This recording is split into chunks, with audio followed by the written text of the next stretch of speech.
Good. I'm sorry. There's 3 Ricks. Rick, are you guys healthier? You know, I not totally. You know, we still have some guys that are a little bit under the weather, and but I think most teams go through it at some point in time. A lot maybe this time of year, but the fact is we've got some guys that when they're down, that we've been fortunate to have some other guys take advantage of that opportunity, and we're looking forward to everybody getting healthy and so we can get going and get some rhythm back to where we want to be. But I've said it the other day, I'm really proud of our guys, because we have some guys that were really under the weather, and they fought through it and really gave us everything they could. But I'm sure we've got a couple guys that I think out today, but maybe by tomorrow we can get a good report. Zakai Ziegler leads the SEC in assists in SEC games only.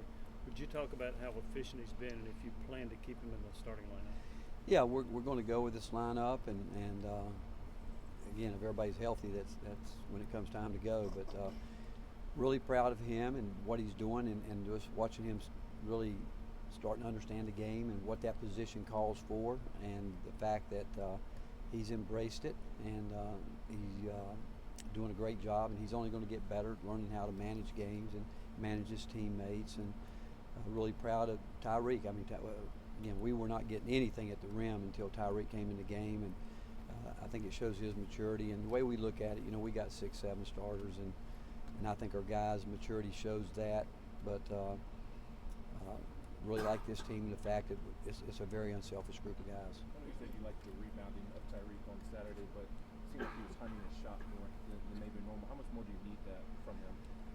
Well, we do need, because he's good at it, and when he gets his feet set and he gets good looks, and you know, he's one guy that can get a shot off even when he's closely contested, and we need him to do that. But he's worked hard at not just impacting the game that way, but other ways. And like the other day, his defense was really good, but he really was a guy that I thought that brought that initial thrust, because you know they were doing a good job early, keeping us off the glass, and when he came in the game, he really got aggressive, got to the glass and did some things. Josiah played 30 minutes both games last week. Do you think he's where he's at with his conditioning, that y'all can play him as much as y'all need him to? I think he would do it just out of sheer toughness, but you know, maybe he's playing a little bit too much right now. But we know that we can't assimilate what he needs for games other than games this time of year, and he'll keep getting better with that. His conditioning, he'll do that, but again, everything is game to game. We've talked about the players, and when guys are playing good, and we're going to ride that wave with them. But he'll play as many minutes as I know that we would need him. But I like to think that we can keep him under 30 if we can. Coach, when you watched it on tape, what did you think about the lineup with Josiah at the 4? And when you say you're going to keep that lineup, is that what you're talking about? You know, it's good because we've got experience out there, and we've got you know, Josiah's another guy that defensively really understands scouting reports, and you put him out there with Zakai and Santi, 2 guys that really like it on scouting reports. I mean, they're really good at it, and they can do a lot of different things, and they're what I would call fix-it guys. Got to get O back to being a consistent guy that can really help that line up, and Julian is going to get better and better. You know, he's certainly getting more aggressive on offense. He's going to have to figure out a way to keep himself out of foul trouble early, know where he needs to get that thrust to the glass and not foul. But overall, you know, it was a lineup that we thought we would play a lot coming into the year, but we didn't get a chance to work on it because of Josiah being out.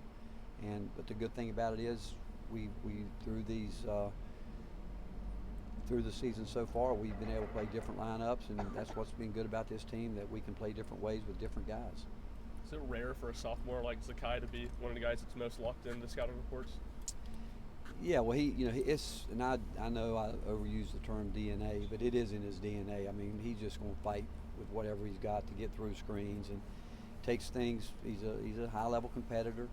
He's going to do whatever he can, and sometimes when he's not playing well, it hurts him because he wants to fix it right then and right there. That's where I think he's gotten better with his poise, knowing that, hey, you know, he's not going to make every shot, he's not going to make every play, can't go to the rim when he gets upset and just throw up a contested shot. That's where he's getting so much better with his overall game. But he and Santi, again, Saturday just did a terrific job. You know, they had two guys going into the game that we knew we were going to have to put a lot of focus on, and one being a guard, one being a perimeter, a post player. And Santi, for the most part, did a terrific job. Obviously, you've coached against Mike White quite a bit. Just kind of what have you seen out of him in his Georgia tenure so far? You know, Mike's going to win wherever he goes.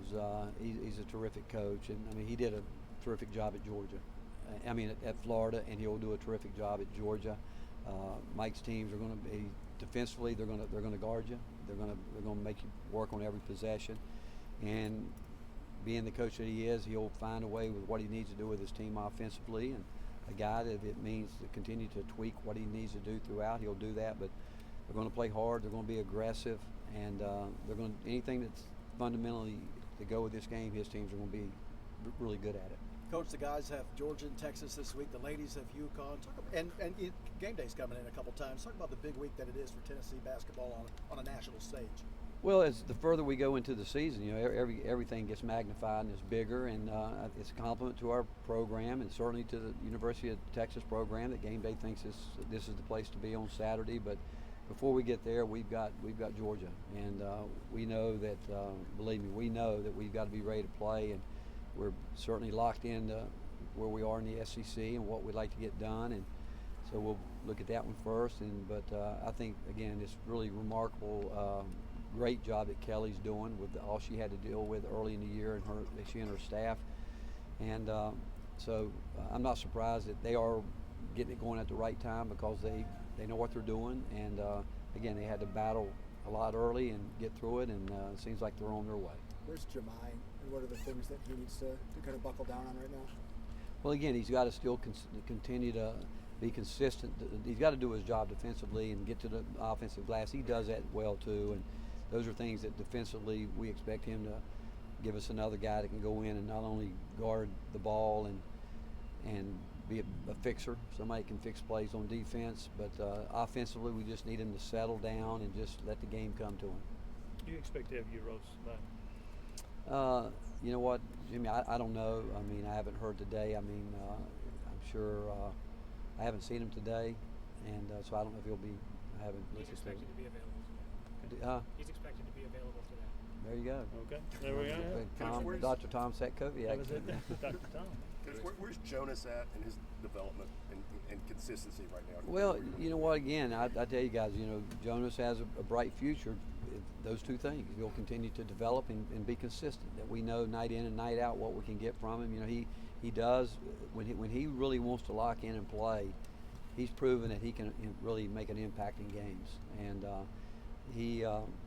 we just need, again, I talk about roles, we just need everybody to understand the role they need to play, even if it's not exactly what they want at this point in time. And you guys have watched this year. Roles change throughout the year, and but what we've got to do to get where we need to know, we need to understand consistency. Are we going to get certain things from guys every night? What does coaches against cancer mean to you? Well, I think every one of us has had someone that's dealt with cancer. We've lost someone. I lost one of my childhood best friends at 43, and it's impacted all of us some way, somehow. And you know, and certainly last year going to the Dick Vitale Gala and seeing what work's being done there, we need to all do all we can, because everybody's been impacted by cancer, everybody. And I like to see us work and put funds into it to help someday to bring it into it any way we can.